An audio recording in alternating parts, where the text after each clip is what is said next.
Okay, for our first message, it'll be brought to us by Mr. Reg Noland.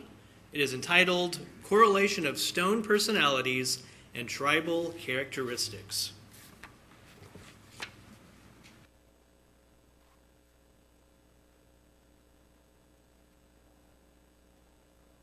Okay, this is part 2 of my series that I'm doing on the stones used in Scripture. This one is on the correlation between the personalities of the stones and the tribal characteristics. Last time on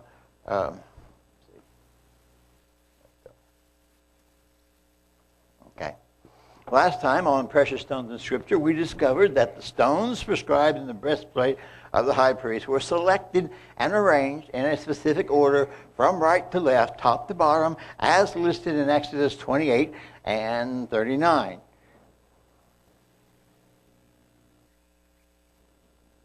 Okay? I still can't see that. But the modern translation of the names of the stones and the practicality of which the stones were engravable makes questionable whether each stone was actually in the breastplate. Further, we discovered that there are two possible sortings for the assignment of each stone to a particular tribe based upon two different things: a natural birth order, as listed in Genesis 30, and the one that is one based upon sorting by the mother in homage to the marriage, but which replaces Dan in the original by Joseph actually it replaces Dan and Joseph with Joseph's two sons, Ephraim and Manasseh. Okay, those were by his Egyptian wife Asenath. Let's see. In addition, we concluded that we reject the assignments made by some scholars who follow the marching order of the tribes as listed in Numbers 2 and 3, because that's contrary to the injunction of Exodus 28:10, where the tribes are said to be listed in order of their birth. That's very, very important. And you can accept either one, the natural birth order sort or the mother sort, either one. They're still listed in order of birth, but not the camping order. That's not at all in the order. I gave a description of the stones, the possible stones used, but I will go into further detail today into what their inside, their personalities are, and then we will forge the link between the stone being used and the tribe that is assigned to it. Okay, so here are our two possible assignments. Okay, first, this is the original, and I'll step back so I can point to things here. Come on. There we go. Okay, so starting from the right and working to the left, remember, because in Hebrew we read from right to left and top to bottom, we have the first stone is the carnelian. Probably, it's actually listed as sardis in Scripture, but it could be either a ruby or carnelian. The likelihood is that it's going to be carnelian simply because ruby is too hard to engrave, unless they have something very special I'm going to talk about a little bit later. Next is the topaz stone, but this could be peridot instead, or which is the crystallite version of olivine, which is a little bit softer to engrave. Next we have the third stone, the farther leftmost in the first row, is going to be a carbuncle, and a carbuncles today we would call it garnet. The next one is this one. It is in the second row, rightmost position. It is listed in Scripture as emerald, but it could have been, emerald is again very hard, so it could be also turquoise. The next one in the middle should be sapphire, but again, sapphire is hard. Sapphire and rubies are hard, second hardest only to diamond. So they're very, very difficult to engrave. So this is more likely to be lapis lazuli, or lapis lazuli, depending on how you want to pronounce it. The next one over is the diamond. And a diamond, of course, is the hardest of all of the crystals. So that's not likely to be the one that's included in the plate. Rather, we would have crystal quartz instead here. Next position here, this one is what's called liger. The liger is only mentioned one place or only in this location in Scripture. It is what we would call today red tourmaline or rubellite would be the best one to have. By the way, I gave you a little booklet here that has all of this, much of this information in it for you for your benefit. All right, so this is either probably liger, which is rubellite, but it could be also opal or something called jacinth, which today we would call zircon. The next one up is Asher. I don't want to give the assignments yet. Next one up is agate. And agate is a multi-striation stone. Colors can be anything from red and black and white all the way to just plain grays. Next one up is amethyst, which I think is one of the most beautiful stones around. It is a deep purple stone and crystals there as well. No doubt about that one. There are several of these there's no doubt about, but there are others that are questionable as which ones are up. Fourth row, far right, is members of the beryl group. Now, this could be the golden beryl, could be aquamarine, could be morganite, could be crystallite, could be chrysoprase. Several different possibilities. It's never stated which one, but it is some member of the beryl group. Beryl group is second only to diamonds, rubies, and sapphires. The next one is here in the center of the bottom is onyx, most likely, which is a black stone, but it could be sardonyx, which would be mixed with red.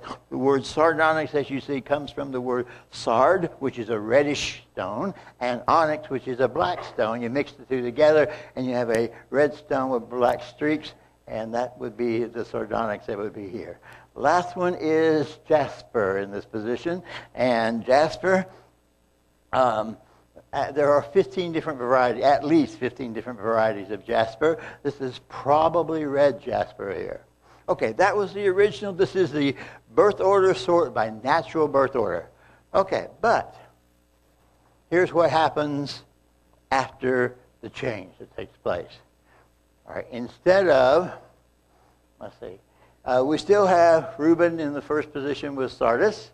Or carnelian. We still have Simeon in the second position with topaz or peridot. We still have Levi in the third position with carbuncle or garnet. We still have Judah in the second row rightmost position with emerald. We still have, but this time, notice what's happened. We now have changes starting here. What was positioned to be Dan goes away. Dan completely disappears from this breastplate here instead. Instead, what happens are the two additional sons of Leah, which are Issachar and Zebulun, this one and this one, move up to this position. So we have all of Leah's children here together in one location. Okay, so this one now becomes sapphire gets assigned to Issachar, and diamond gets assigned to Zebulun. Then the others bump their way up as well, and we have then the liger is now assigned to Naphtali, and the agate to Gad, the amethyst to Asher, and the beryl goes to new entry in the block. This is Manasseh, which is the the firstborn son of Joseph in Egypt. Notice again, they're still in order. This will be his firstborn, and the Ephraim will be next born, which is the secondborn to Joseph in Egypt. And then finally, Benjamin brings up the end. Notice what the difference is? There's slight differences, but it depends upon whether you're doing a natural birth order sort or the mother sort. Does that make sense? Okay? All right. Okay, now, last time, something I would like to give credit to my good friend Ron Cole back here, who last time challenged me on the idea that the hard stones were too hard to engrave and had to be replaced by more workable stone, which I just talked about here. That challenge sent me in a whole new branch of study. The statement that I made that the stones of diamond, corundum, which is rubies and sapphires, topaz, and the beryl were all too hard to grave with mechanical tools of that age is true. But I did not consider the non-mechanical means of engraving the stones. As it turns out, there is a legend that explains how those super hard stones could be engraved. Okay? In the Gemara, which is the let's read from here, which is the portion of the Talmud consisting of the rabbinical commentary on the Mishnah, Torah, there exists something called a Shamir. A Shamir, that's the Hebrew and Arabic writings for it, which is either a worm or a green stone that had the power to cut through or disintegrate stone, iron, crystals such as diamonds, rubies, sapphires, emerald, beryl, and topaz. Indeed, the word that is translated as diamond in Jeremiah 17:1 is Strong's H8068, which is Shamir, and it's the same term that is used for this legendary stone-hungry worm. King Solomon is said to have used it in the building of the temple, the first temple in Jerusalem, in place of metal cutting tools, since for the building of the temple, which promoted peace, it is quite inappropriate to use tools that could also be caused for blood and warshed. Okay, so here perhaps he was thinking about 1 Kings 6:7. And the temple, when it was being built, was built with stone finished at the quarry, so that no hammer or chisel or any iron tool was heard in the temple while it was being built. Okay, perhaps Solomon was remembering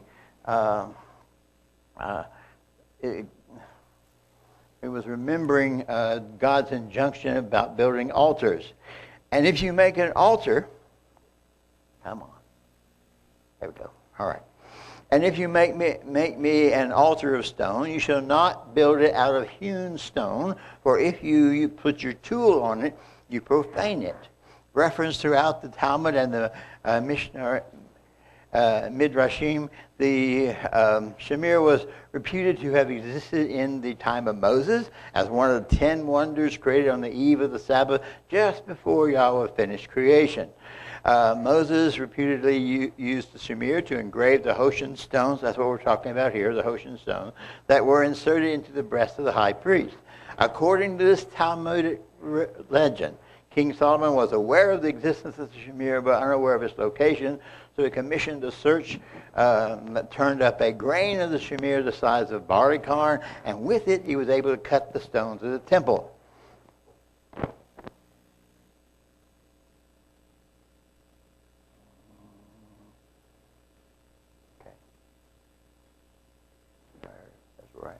Oops, wrong one. Back up, back up.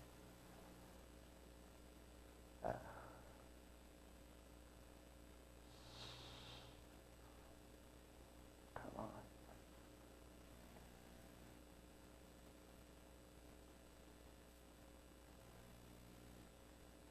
Okay.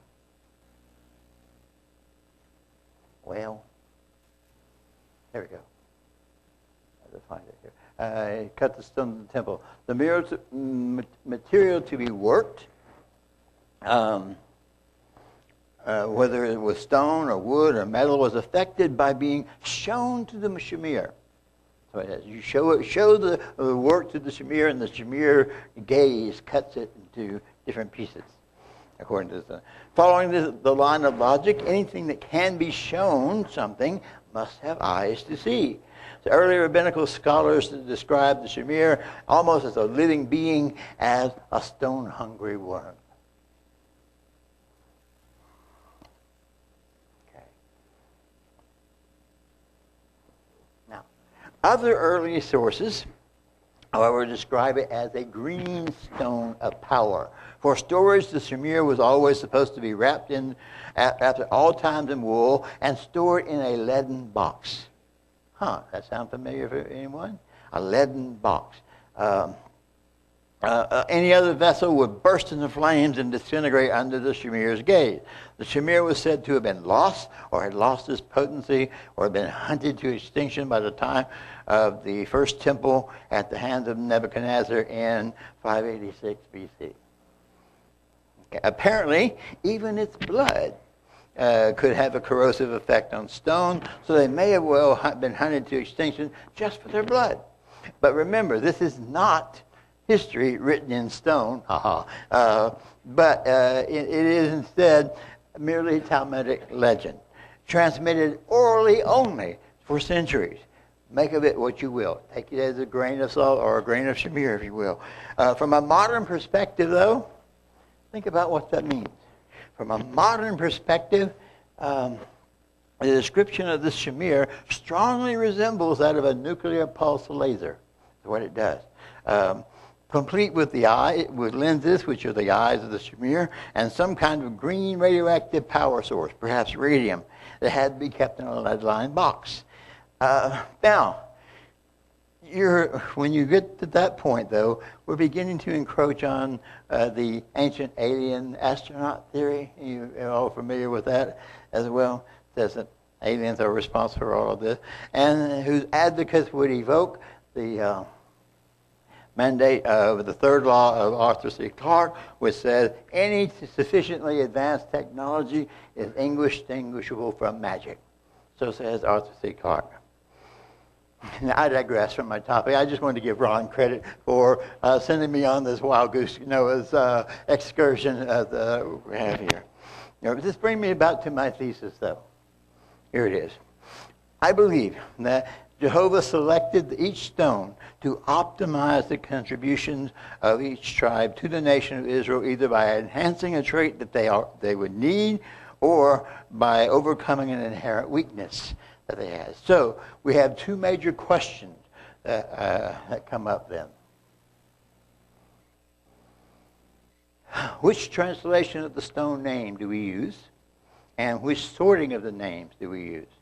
These questions are of consequence because the translation of the stone determines which of the stones are going to be used, and the sort order determines how they're going to be arranged. So both of those questions turn out to be important. Okay, here then is a synopsis of it. This is what I just explained on the previous slide, but I'll do it again here. This is the original order. Again, notice the children of Leah. This is natural birth order. All come first. Then we have the shenanigans go on where Leah sends in her, Rachel sends in her handmaiden and to lay with Jacob, and she bears him Dan and Naphtali. Okay, then Leah, not to be outdone, sends in her handmaiden Zilpah and bears him Gad and Asher. All right, then Leah becomes fertile again and bears two more children here, actually three more.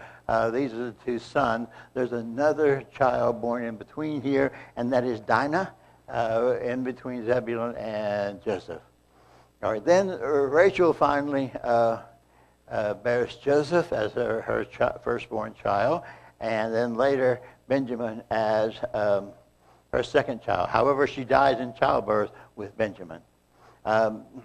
Joseph goes to Egypt, of course. We know that story. He is promoted to the king's home. He marries Asenath, the daughter of Potiphar, a priest of On, and she gives him two children. Manasseh is the elder of the two, and Ephraim is the younger, but Ephraim ends up getting the major blessing because Jacob crosses his hands. Remember that story? Okay.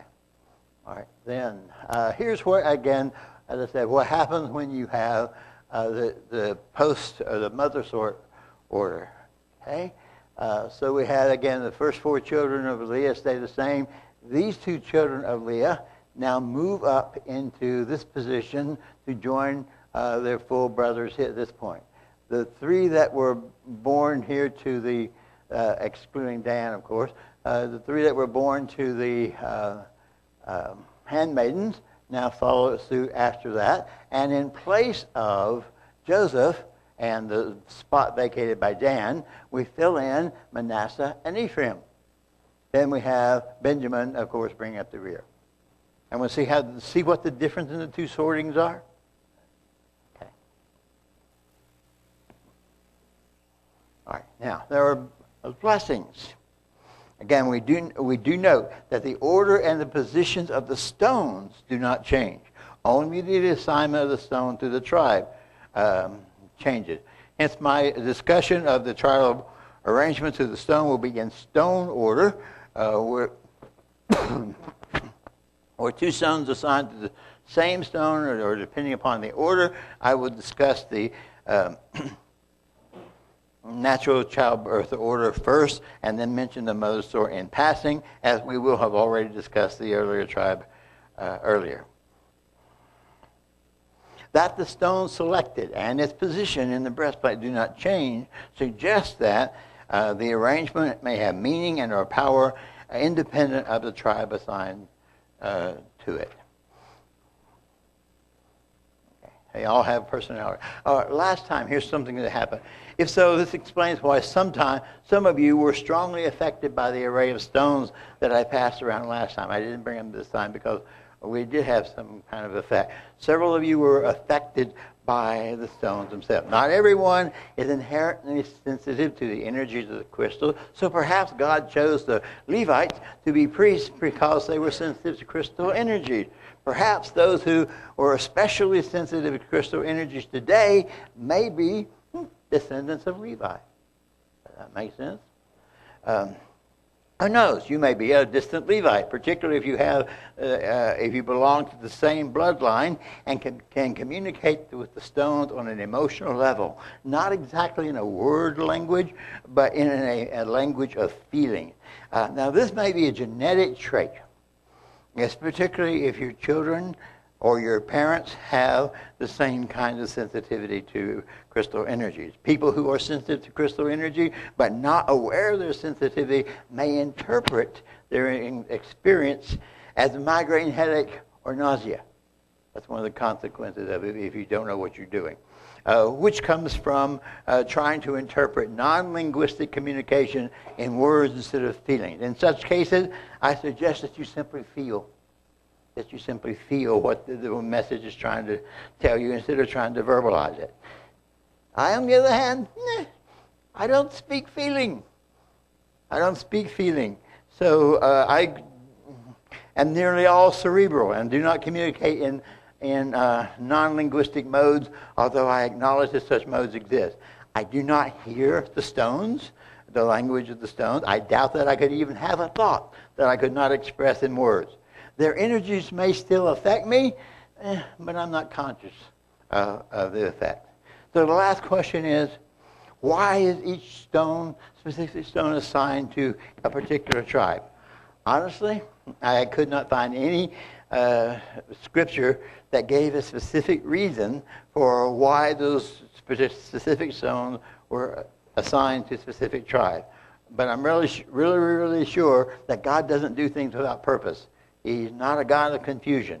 So he had to have a reason for making those assignments. There's been no speculation about reasons for it, though. There's all sorts of scholars out there with all sorts of reasons. Some scholars propose the gemstones were associated with angelic beings. So that there was what happened with the stones was actually a reflection of the jostling for power that was going on at a spiritual level. Others think it was some kind of a permutation between truthfulness and goodness with the realms of the celestial and the spiritual, while others believe it was completely random.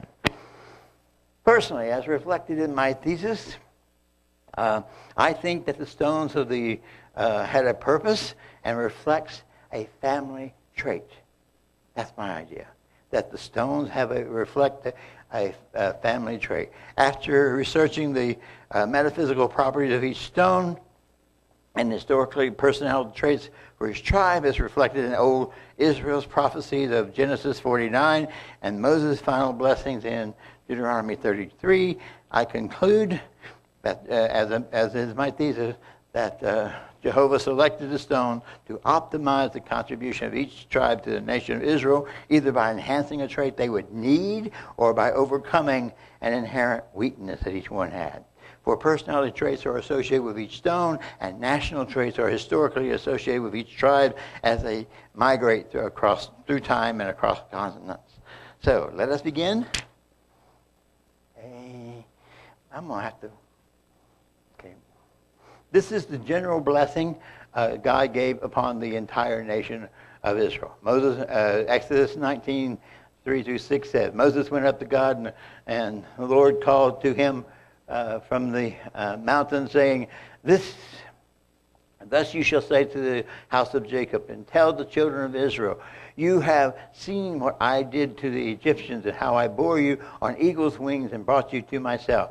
And now, therefore, if you will indeed obey my voice and keep my covenant, then you shall be a special treasure to me above all people, for all the earth is mine. And you shall be to me a kingdom of priests and a holy nation. Have you heard that before? Maybe in Peter?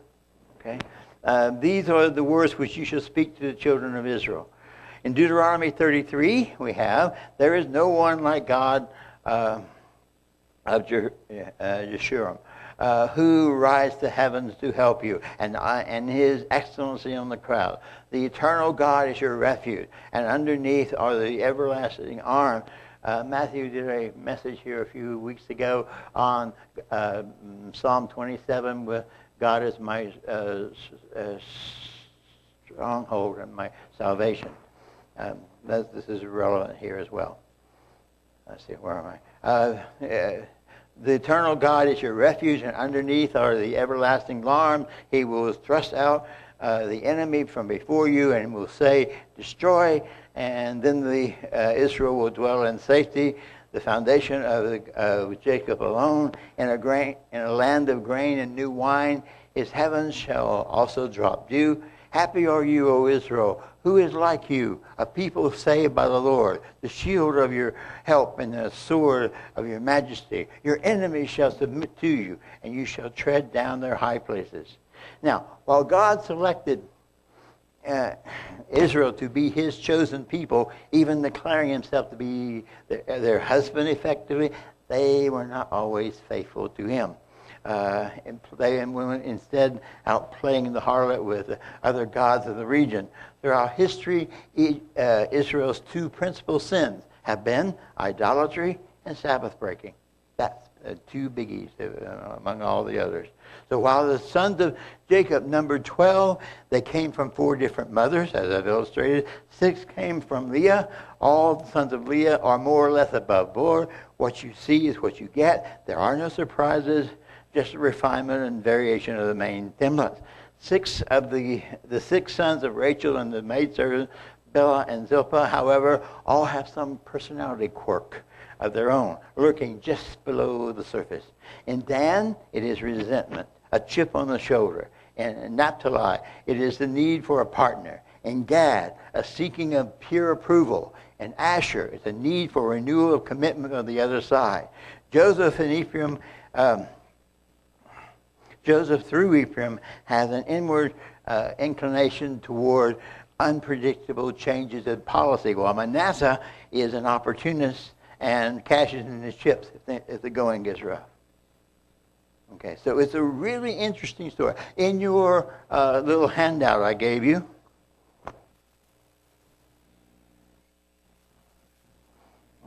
I may not have, no, I'm not.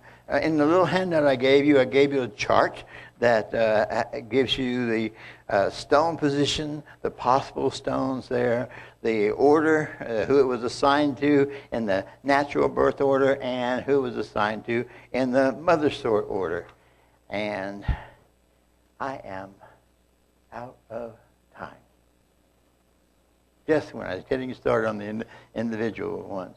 Okay, but I've got all what I've provided in the rest of that little summary sheet are nice little capsules, thumbnail sketches, if you will, of each of the different tribes. It has, let's see, the name of the tribe, the meaning of the word. For example, Reuben, see, a son, says Leah, because she brought forth a son, thinking that would secure Jacob's love. I've got the mother's name. I've got the tribe's name in Hebrew there as well. The modern nation that they have descended from. I've got the symbol, the flag, the banner, and the shield, as well as the different shields that are being used, and the tribal traits as illustrated in Genesis 49 and Deuteronomy as well. Okay, so I guess I'll just have to pick up here next time. So part three coming up later. All right. Is this worthwhile? Should I stop my studies on the rocks? Am I rocking your world too much or whatever? Or are you just totally stoned by now? All right. Thank you.